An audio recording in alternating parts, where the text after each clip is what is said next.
to the next meeting, but for purposes of today, we would like you to select somebody amongst those individuals who are here to act as the chair for the day and be able to run the meeting for today. So if there's anybody who would like to volunteer or somebody who would like to nominate someone, now is your opportunity to step up. And again, it would be for today only, unless you want to nominate yourself again or somebody nominate you when we do this at the next meeting.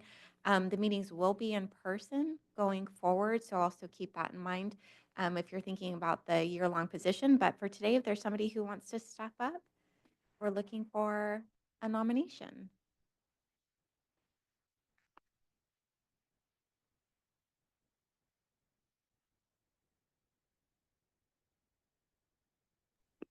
So we have a nomination. Do we have a second?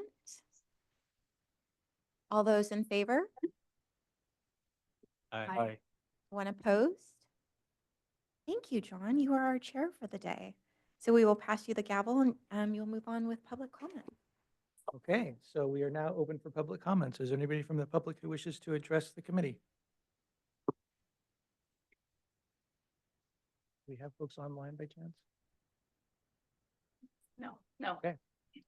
That makes it easier. So no public comments. On to discussion action item 4A, motion to not, nope, 4B. 2026 regional RTPS CS. Staff? Yeah, thank you. This item is going to be presented by Mike Schmidt with Kimley Horn. He's the consultant project manager that's helping with our regional transportation plan, sustainable community strategy update. And Kimley Horn, Mike have been supporting StanCog with our RTPS SCS update for at least the last 3 updates, I think. And he's very much an expert in this area, so I'm really thrilled to have him on board. We wanted to provide you with sort of a little bit of a refresher because we know we have a handful of people from the local jurisdictions who are somewhat probably new to this process. And then he'll also speak about some of the federal and state requirements and the challenges before us on this next update. So with that, let's Mike go ahead and get started. Great. Can you hear me? Okay. Okay, great. Thank you. And are you going to run the slides? Yeah. Yes, sir. Okay, next slide, please. Great. Good afternoon, everyone. And once again, Michael Schmidt with Kimley Horn and Associates. So as Elizabeth shared, these are the items we're going to cover today. So we're basically going to start off with a little bit of an RTP, Regional Transportation Plan, Sustainable Community Strategy overview. So we're going to talk a little bit about plan input, the goals and objectives, conformity and greenhouse gas analysis, the land use based off model strategy. So essentially that's a key component where we bring other strategies to basically reduce our greenhouse gases. Is that a little better like that? Okay, thank you. A little tricky to get in my mouth. Talk about revenue and forecasts, and then we're going to talk about the environmental impact report, which is part of that process. So lots of moving parts that we're going to be working on through the summer of 2026. Then I'm going to spend a little time just sharing regional trends. I've got some data we've pulled, and I'll kind of show you, well, what's been happening over the last 4 years in Stanislaus County in terms of travel behavior. So I want to share a little bit about that with you. We'll talk a little bit about the challenges with this plan. Every time we do this, the rules somewhat change and the requirements, and they've changed. So we've got some new challenges we want to highlight, and then we'll just talk about schedule and project status. Next slide. So kind of starting out at the top, what is a regional transportation plan and sustainable community strategy? So it's kind of 2 parts. We've got the regional transportation plan, which is the federal requirement, and then the sustainable community strategy, which is the state requirement. And basically it documents the long-range multimodal transportation plan system for Stanislaus County, and it goes through 2049. It's mandated, the requirements are mandated by both the federal government and their state requirements. We're required to do a minimum of 20 years, and we update this every 4 years. So in another 4 years, we'll be doing this again. It's intended to reflect the shared vision of the cities and the county, and it really is focused on, which is always the best practice, is linking land use with transportation. Talk about housing and employment. So it's trying to bring the whole, it's not just looking at transportation in isolation, it's considering all the impacts that are things that come with it. And then it's a high-level planning program document. And that's important to understand because we're not going to do a deep dive on any single transportation project. It's kind of bringing them all together and talking about them all together at once. Next slide. So what does the plan have to do? Well, it needs to provide a prioritized list of projects by project type. So we identify roadway projects, transit projects, active transportation, and aviation projects. So it's kind of every mode that we would have in the county. It needs to be fiscally constrained. So that means we have to be able to show the plan's got as much money coming in as is going out. It needs to meet all the federal MPO requirements, and there's a long list of those. It needs to demonstrate compliance with the state climate change, and so that's SB 375, which we'll talk about in a moment. It also needs to be compliant with federal environmental justice and Title VI requirements, and it needs to be compliant with CEQA. So quite a few things it needs to do again. Next slide. So in terms of input, input's a key part of the RTP-SCS. So we've got several different sources as we have in the past. Obviously, this committee is an important part of that, and we asking you for input at various points. One of the important things we'll ask you for is to approve our forecast. We'll ask you you to approve our scenarios or our land use plan, and we'll ultimately ask you to give input on what's the elements of the transportation plan. There's presentations to the city councils and the board of supervisors along the way.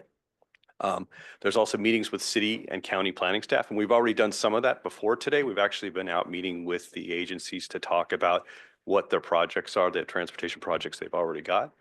There's community workshops. There's 3 rounds of them planned, and they're going to be both in Spanish and English language. And then we've got a series of focus group meetings. So those are kind of where we go out and meet with specific CBOs, community-based organizations, or other folks, and just kind of try to get their input. So we kind of focus in on different elements of the plan to make sure we do a good job of getting real broad input. And then we're going to have an interactive project website, which should be up actually, I think, in a couple of weeks. So, and I should note that if you remember the one we had before, it's pretty much the same name. We just changed it to 2049, which is the horizon of our plan. So again, the plan, one of the first things we do is we set up the goals and objectives. We obviously need a plan or a path forward, how we're going to implement this. These are the goals and objectives from the prior plan. They really were only slightly changed from 2018 to 2022, and we don't expect there'll be many changes in terms of it into the next plan, but we are going to give you all the opportunity to review this. We'll send that out after this and just ask you for any thoughts or input you've got on it. But essentially, this is like the guiding elements of what we're trying to accomplish with the plan. Next slide. So there's some other planning documents on top of having to be its own document. There's some other important planning documents we need to be consistent with. One of those is the regional housing needs assessment. Fortunately, we're not doing an update at the same time as we were last time. You'll remember that the last time we had to do that update. That's still in, that same plan is still in use right now, obviously, and will be for till the next 4-year cycle, in which will be being updated at the same time. We also have to conform to a document called the 2017 Regional Transportation Plan Guidelines. The statewide transportation plan we got to keep an eye on, and then the federal transportation performance management. So several other planning documents are also kind of attached to this, and we need to make sure we kind of keep a hand on it and stay consistent with it. One of the most important parts of the plan is achieving transportation conformity. And that's really kind of, if you kind of take the air quality, we kind of sometimes we kind of lump greenhouse gases and criteria pollutants together, and criteria pollutants are the PM2.10, the PM2.5, nitrogen oxides, carbon monoxide. Those are actually separate. It's important to recognize greenhouse gases are really the focus of the state. And the other ones, what we call the criteria pollutants, those are the focus of the federal government. And obviously requires us to conform with the state implementation plan. And we're currently in non-attainment for PM 2.5 and 8-hour ozone. So that just means that we have certain budgets we need to meet, and we did with 2022, and we expect, we'll do it again with this plan as well. And then, we'll have to make a selection of a preferred scenario that helps us meet that. Next slide. So in terms of greenhouse gas reductions, this just is actually taken out of the executive summary of the prior plan. And what you'll see here is this just kind of gave a flavor of, we have 2 dates, and this is SB 375. We've got 2 dates we got to look at. We've got 2020 and 2035. And, it's kind of, obviously 2020 is past, so that one's a little bit, kind of a little bit tricky to address without a time machine. But 2035 is kind of the date we're focused on. And really what it requires us to do is between 2005 and 2035, we needed to have a 16% reduction in greenhouse gas emissions per capita. We accomplished that with the prior plan. But unfortunately, this plan can't just be a carbon copy of the prior plan. Some rules have changed, and we're going to have to dig into those details and again accomplish that reduction. Next slide. This is also a slide from our prior RTP. I've just put it up here to give you a flavor for what one of the important decisions you'll be helping us make is we're going to design these scenarios. So essentially these scenarios are we take a look at different land use patterns. And, so basically, where do we want to concentrate residential development, employment in the future, and how do we want to accomplish that? And our focus of that conversation is that recognition that there's a linkage between land use and transportation. And so part of how we get our greenhouse gas reductions down, there's obviously opportunities like getting folks out of their car, doing things like transit, active transportation, but also land use is just a key part of that. So we're going to come to you as we did previously, and we're going to share these options to you. And we're going to provide, you can see up there, there's a lot of information related to that. So there's all kinds of good information. In addition to greenhouse gases, we're going to talk about how much farmland is being preserved, other elements of it, what types of housing are being provided under it. So it's a lot of good information that'll help you make an informed decision about which land use scenario is the right one for Stanislaus County. Next slide. So I kind of alluded to this early on is, we've got this land use part and we've got, we do this greenhouse gas analysis, but we've also got these other programs in addition to just transportation. We've got, obviously we're looking at things like transit and active transportation, but normally we have to do these additional programs. And in 2018, we had this list of, special active transportation projects we did. We had a van pool expansion, Rule 9410 and telecommuting. In 2022, we had to expand that list, and that was in part a reaction to the fact that our greenhouse gas target went up and was made more difficult to make. So we added some new programs in there. We're going to have to do the same thing in 2026. And then just to kind of recognize one of the challenges we have coming into this program this year is some of the things we did last time. CARB has kind of said, well, we're going to change the rule book a little bit, so we're not necessarily going to allow you to use those same programs. So that's one of our challenges as we go into that. So this list will again be expanding, and we'll be asking you at some point for input on, which one of these suggestions or programs you think are a good fit for the county. Next slide.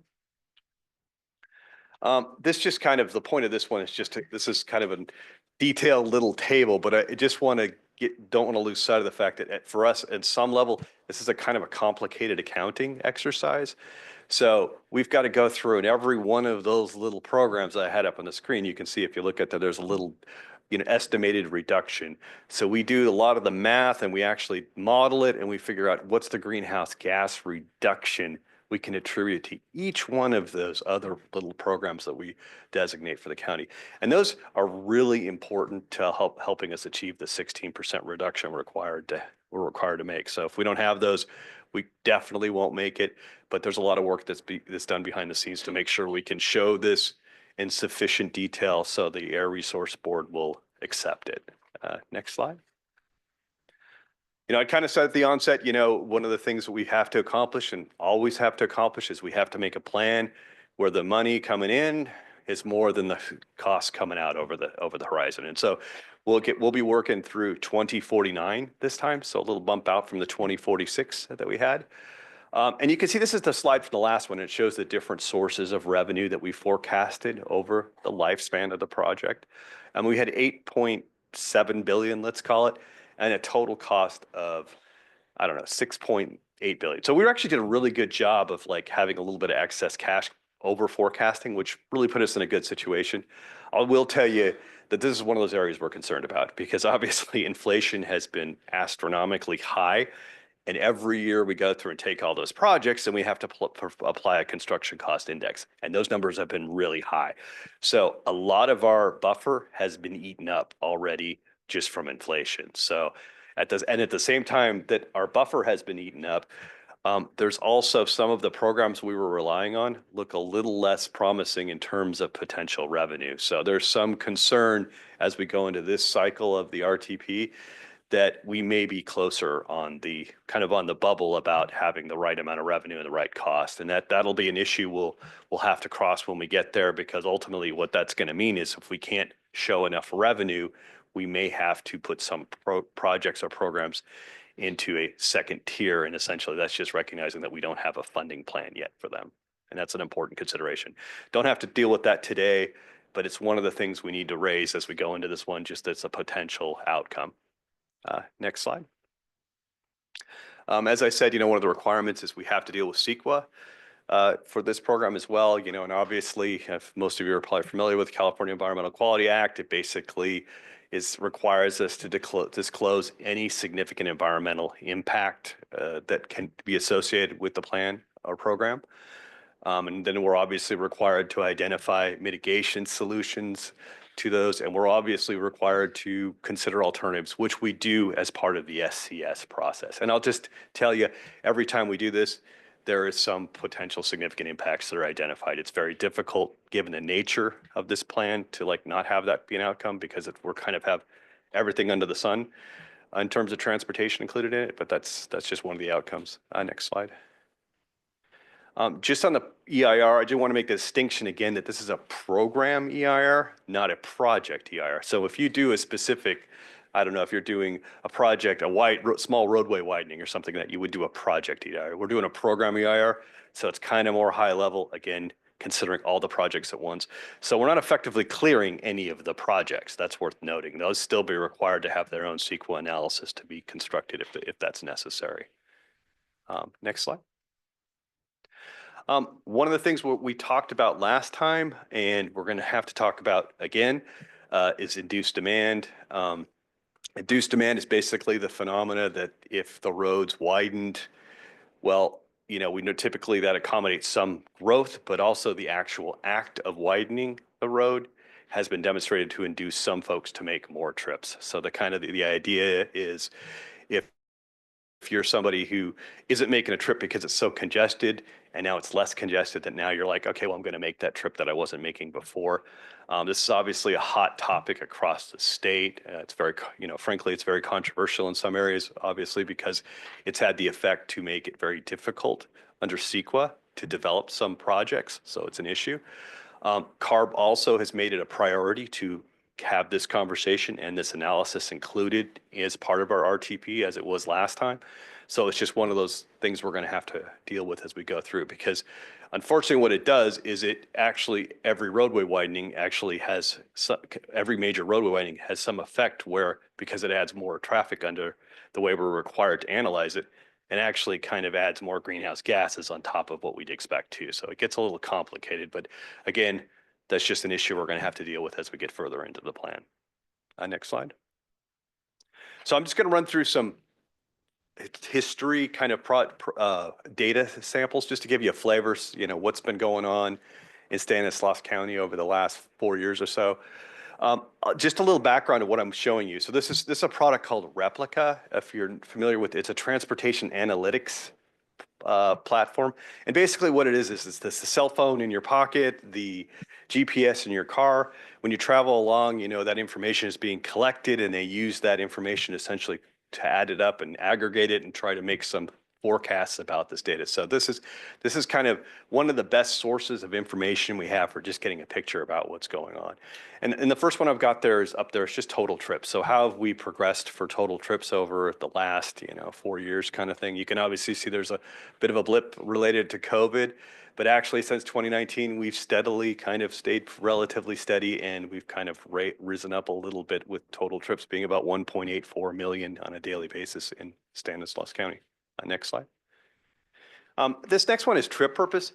Yeah, I won't dive into all these details, but I just want you to be aware that we have information that we consider as we work through these questions about all the different types of trips that folks make. We're very interested in why people are making trips. Are they going to work? Are they going to school?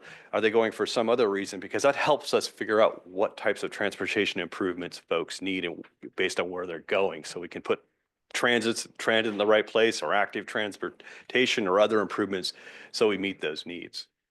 Next slide. Mode split, this is always kind of an important one kind of thing. And I think this one actually tells a little bit of an interesting story because if we go back to 2019, if your eye kind of navigates back over to the left of it, you can see we had about 1.9 million, single occupancy, kind of, private auto trips.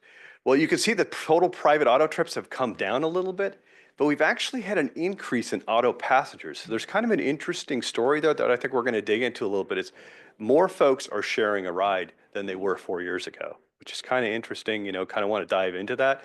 There could be a lot of reasons for that. Part of that, I think, is, we did see during the COVID and after COVID, we did see a drop off in transit usage, obviously, because some of those things weren't able to be used. They weren't being ridden as much.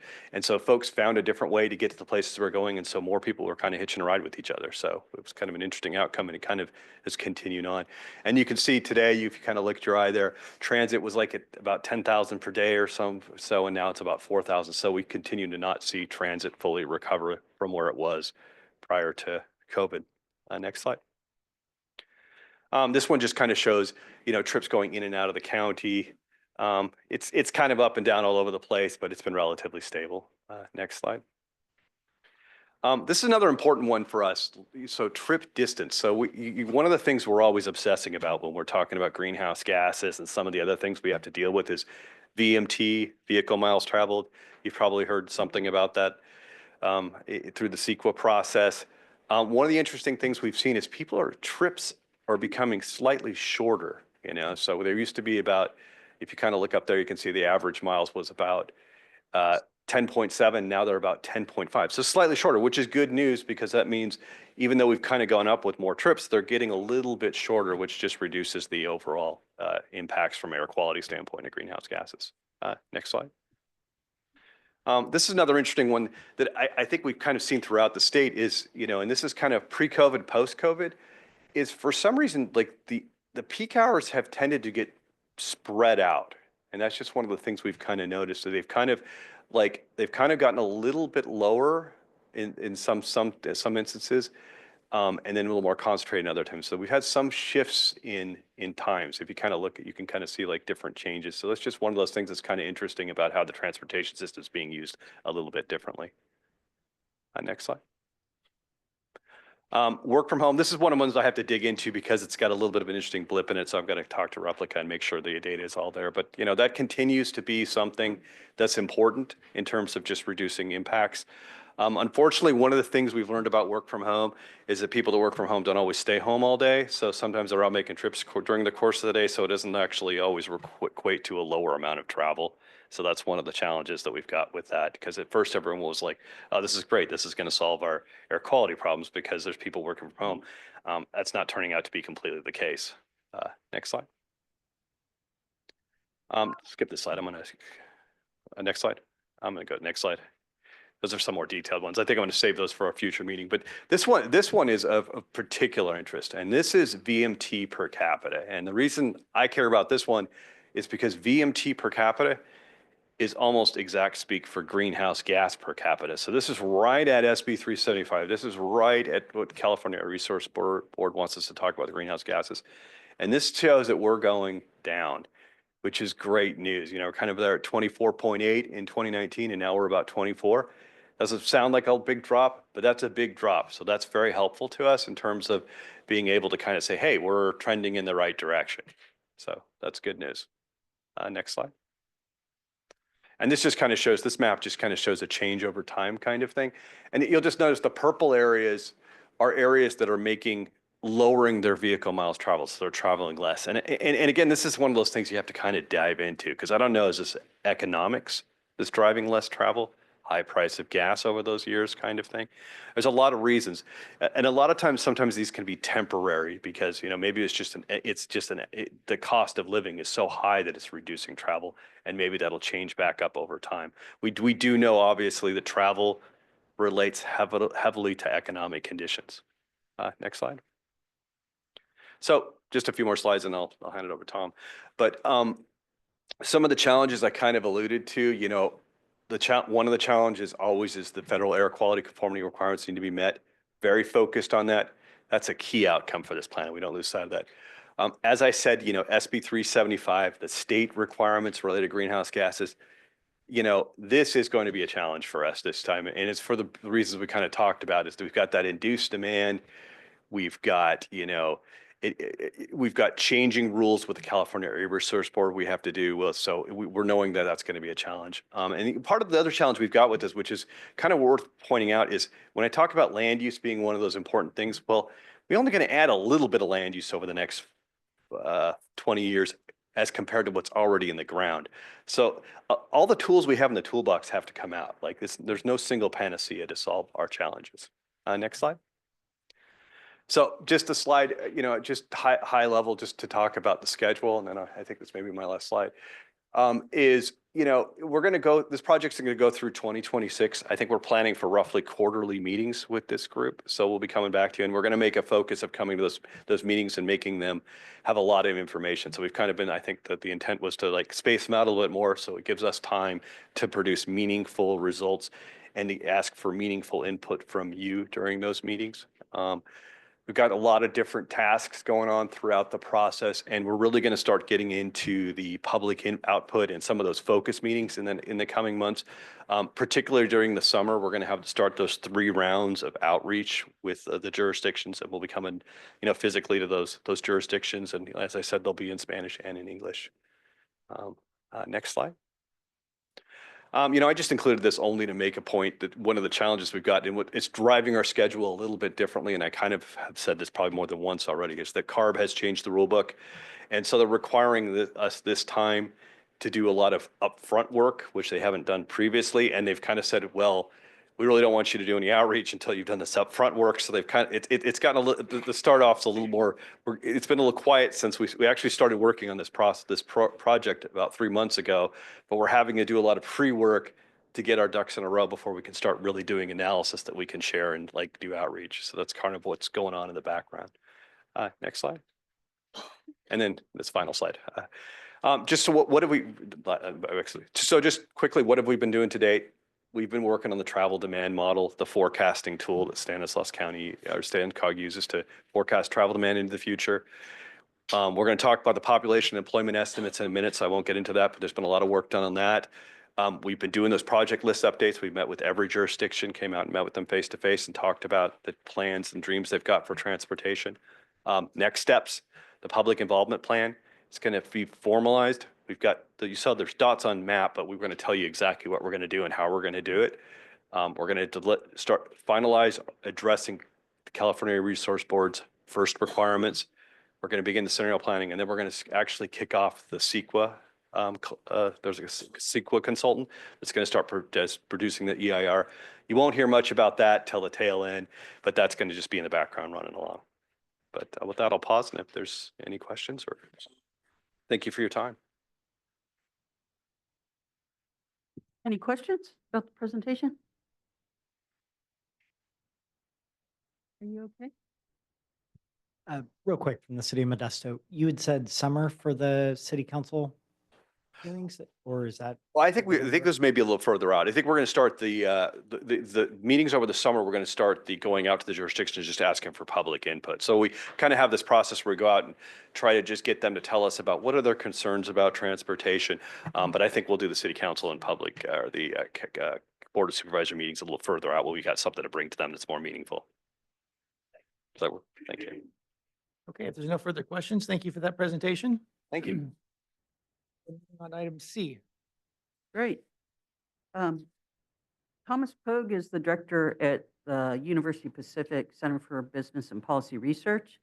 And UOP has been providing, similarly as Kimley is providing us with support the last couple of years for doing our, preparing demographic and employment forecast for us.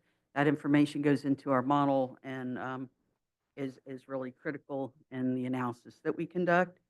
And so for those of you who are not affiliated with one of the cities or county in our jurisdiction, as Mike indicated, we met with the directors of planning and the community development reps in October. We met with all of them and also with Local Agency Formation Commission. And so we had an opportunity to kind of talk with them, and Thomas was able to get information on, what, providing feedback on what they're experiencing at the local level. And so, coming off of those meetings, he was able to consider some of the information that they provided from, feet on the ground or whatever, and has made some adjustments. But since there's several of you that may not have participated in those meetings or are not affiliated with the city or the county, he's going to provide a little bit of sort of hitting on some of the things that he discussed with the local member agencies at that time, and then also speak to some of the changes or adjustments that he made based on the feedback that was provided. So anyway, we're excited to have Thomas also providing support on this project. So thank you, Thomas. Thanks, Elizabeth. Yeah, if we go to the next slide, I'm going to give a very high-level overview of the model. I'm happy to talk about the details and specifics. I know many of you have heard or had a chance to look at them, and we can go into those in detail if you'd like. But really, just wanted to make sure everybody was oriented in terms of the process and where we landed in terms of the feedback and the adjustments that we made. At the outset, as Elizabeth mentioned, we are again utilizing the REMI Regional Economic Models Policy Insight Plus platform. We switched over to this 8 years ago, and the 2021, not 8 years ago, 4 years ago in the 2021 forecast. Prior to that, we had been using our own proprietary forecasting model. And the reason for switching to the REMI is it provides a national platform. It's also utilized by the Metropolitan Transportation Commission in the Bay Area, San Joaquin Council of Government, and others, including SACOG. And it allows us a level of transparency and platform that is just a little bit easier to follow, and makes the adjustments that we make hopefully a little bit easier to understand as well. With that in mind, we'll go to the next slide. And as Michael was mentioning, an important change has occurred since the previous forecast, and the slowdown in population growth had been starting prior to the pandemic. And during the last forecast, we were noticing, again, in 2021, a little bit of uncertainty about what does the pandemic mean relative to some longer term trends. And those are demographic changes in terms of aging population and slowing birth rates. But what we've seen in this graph, which is based on the Bureau of Economic Analysis local population data, which is calibrating the census mid-year population data on a comparable basis over time, because you have the decennial census is in April, and then you've got the mid-year population estimates. So to look at the change over time, you need to make some adjustments, and the BEA does that for us. And what we see in this data is that in both 2021 and 2022, the best available data is telling us that Stanislaus actually had a population decline, although small, but a population decline, which is very different than the history of what we've seen previously. And although since we started, the 2023 data has come out and has shown a slight uptick, and again, as you'll see in the forecast, we're anticipating further growth. It really is important to recognize that for the last decade at least, we've seen slowing population growth, and that is continued to be an important feature in this forecast. And if we go to the next slide, we're now looking in the 25-year forecast horizon of this forecast of a population out to about 587,000 in 2050. And again, the rate of growth is slowed significantly from what we had seen previously. It's a combination, as I said, of static net migration, relatively speaking, as well as, again, the changing demographics, where particularly the Hispanic population has slowed in terms of its fertility and birth rate growth. That change has happened faster than was anticipated and continues to slow down what we're looking at in terms of the future of not just Stanislaus, but the Central Valley as a whole, as well as many other parts of California. On the next slide, we look at the composition of race and ethnicity in Stanislaus County over time, and again, two really important characteristics, features that we see. Again, these are continuing from previous forecasts, but it's the continued growth of the Hispanic population, where in the 25-year horizon, we're seeing an increase that we're estimating to be about 63,000, about 22% increase. And then in the white non-Hispanic population, again, a net decline of about 25,000, a 13% decline. And again, that growth in the Hispanic population is important, but with those fertility rates slowing, it's an important slowdown in where we see growth in the region going. In the next slide here, another really important feature of what's happening is the changing of our population by age. And again, this also relates to why our fertility rates are slowing down, but our senior population is growing. We're estimating in this next 25 years, the senior population is going to increase by 44%. About 34,000 people will be added to the senior population, the population 65 and over. At the same time, our population under 25 years is actually going to decline by about 11%, from about 21,000 in total between those 0 to 14 and 15 to 24-year-olds are estimated to decline. And again, that's the slowing fertility rates and the aging of our population. And the next slide, this results, not surprisingly, that our housing needs are slowing down in terms of our housing needs forecast. We're seeing that the rate of how new household formation is declining because of that slowing in the population. But in the next slide, we did see that the employment forecast is actually improved a little bit from the previous forecast. The recent trends in terms of the job growth have been relatively favorable, and we're now looking at about 293,000 employment in 2050. Those components, the employment, households, and population, are what we take from the REMI model and then adjust it for important dynamics. We update it with local area data that's more current than the REMI model has. And then we also look at important changes in terms of economic development initiatives, infrastructure investments, things like Valley Rail. What is it going to do to the employment, to the household, and population growth? We made upward adjustments in the model and its attractiveness for interregional migration to account for those.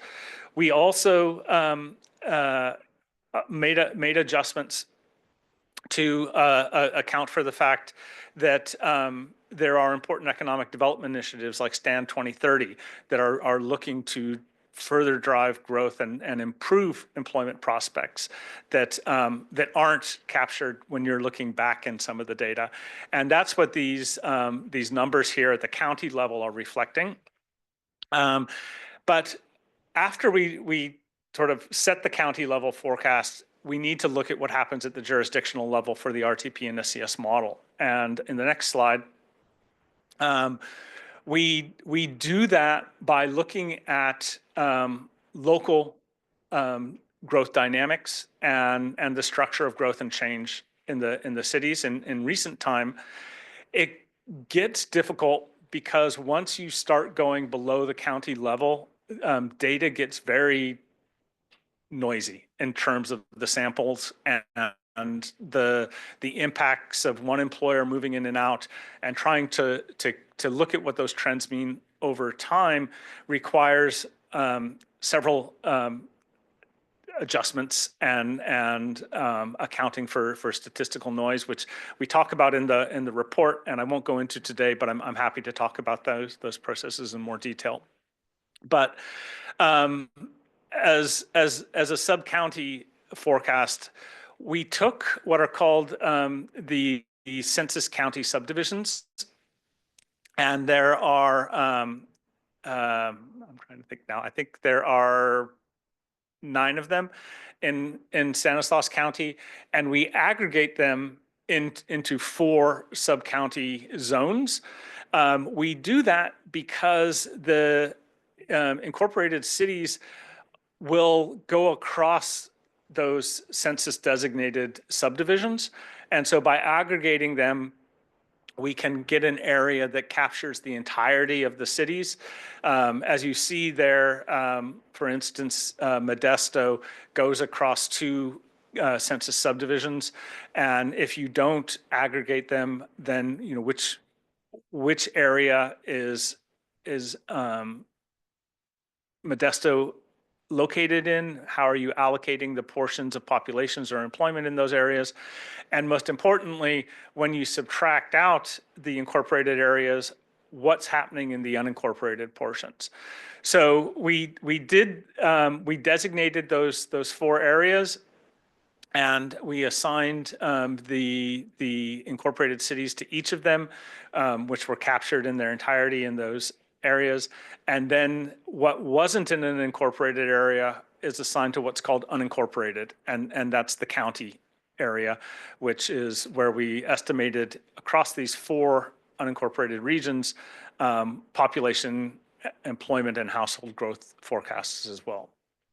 And again, I'm happy to talk about the details of that process, but I won't at this point at least go into those. But what it results in on the next slide is our forecasting across the incorporated cities of Stanislaus County, as well as the 4 unincorporated regions, and we then sum the unincorporated there at the second to last line, which is really small on the screen here, for the county total.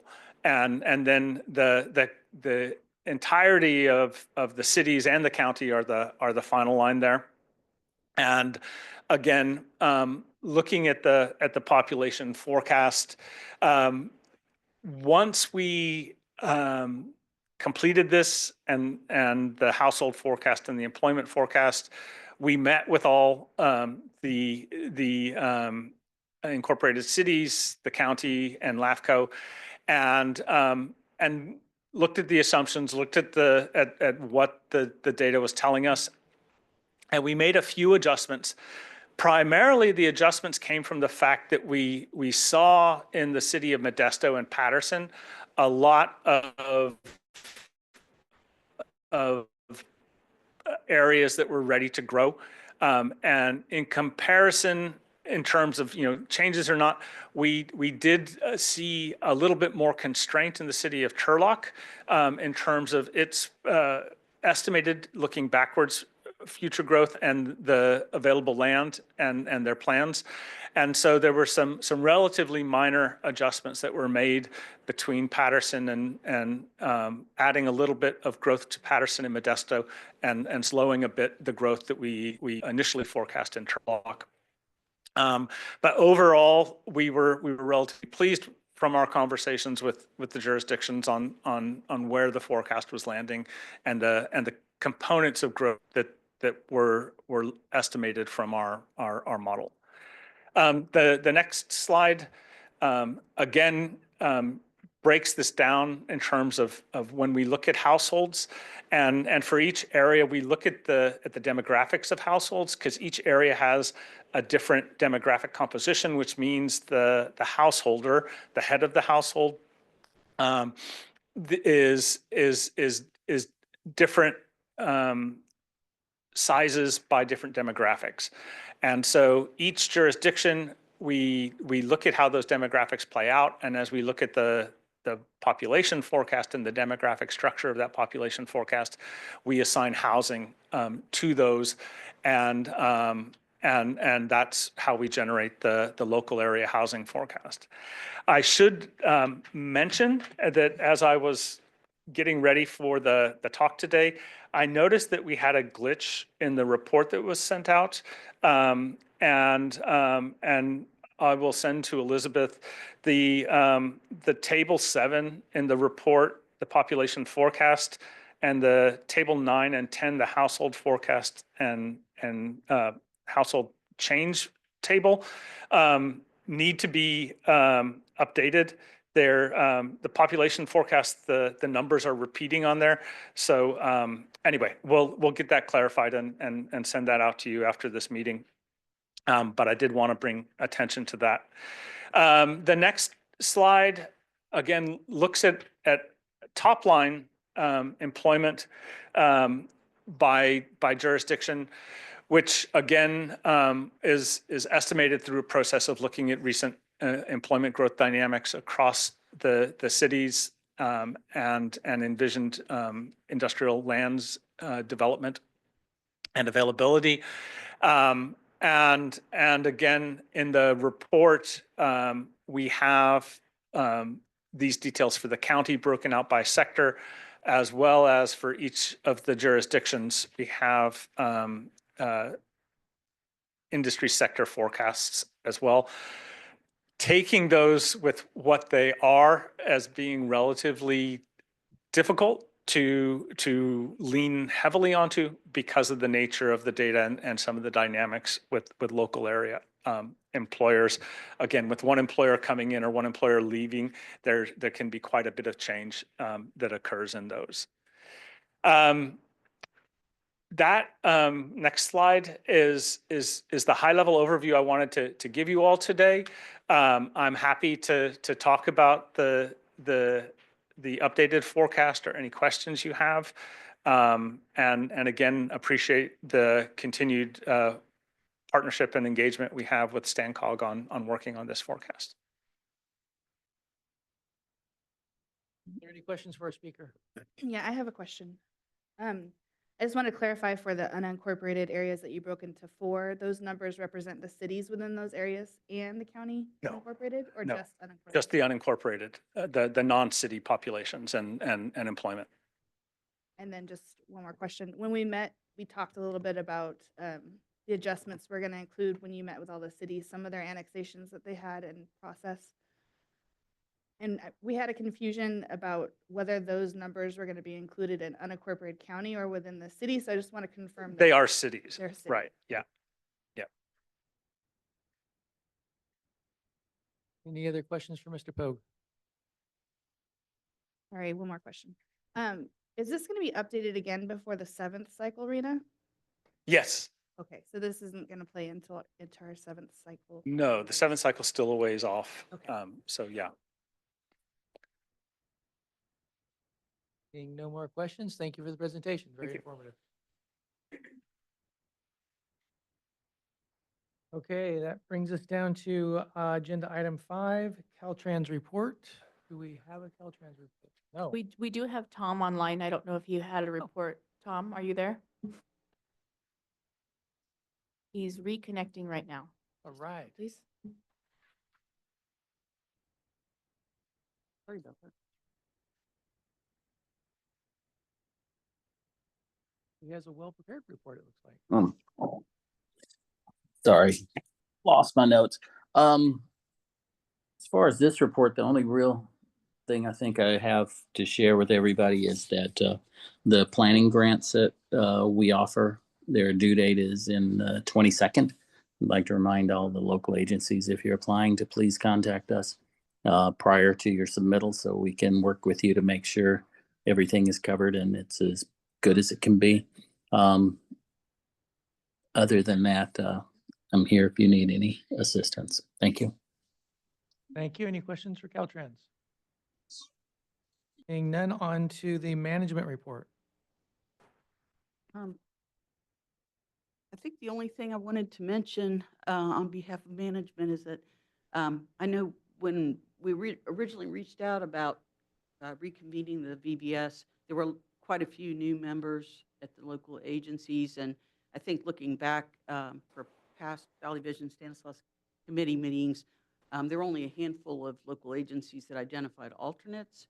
So, and I was kind of thinking I should have probably, I think I maybe mentioned it when it was, came to mind, but I wanted to mention to all of you that I may just try and follow up with you and see if you want to identify an alternate, because I know with these being in-person meetings, and there's so many meetings that we all have to attend throughout the state even, that it might be beneficial to have alternates identified. So I'll probably be following up with you all or another rep from our office will to see if you want to have, we can put one down, and that way we'll know to contact them if we find out that you're not available. So beyond that, I don't have anything else to share, just to say thank you again for your participation. Really look forward to the future meetings.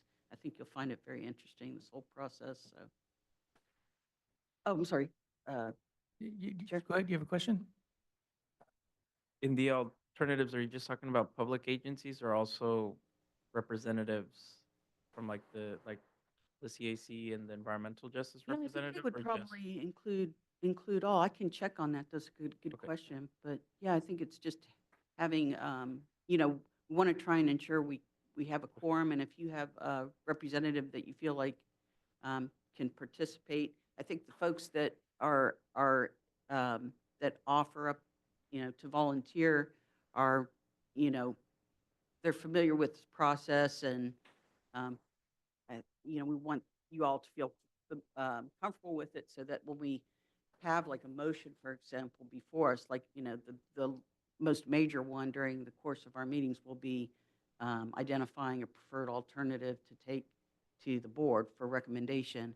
And so we just want to make sure that whoever's offered up is at least briefed enough so that if there's a motion during that meeting, they'll be able to kind of weigh in and on behalf of your local jurisdiction. So. Yeah, having a quorum is important, and since this is an in-person meeting, if you have a designated alternate who can show up when you're not here, that would be very helpful. And to keep your alternate informed, they could dial in and just watch remotely. If you are present, your alternate doesn't have to be, but they could be following along online, so they could still be up to speed and engage that way. Members report. Any members have anything to report out, give us information on? Okay. The next item is adjournment, and I will thank you for making me the chairman for this particular meeting. I will not be here in April. I'll be out of the country. So you probably don't want me to be your chairman, but I will be the vice chairman if you all want me to. So with that, we're adjourned. Thank you. Thank you, everybody.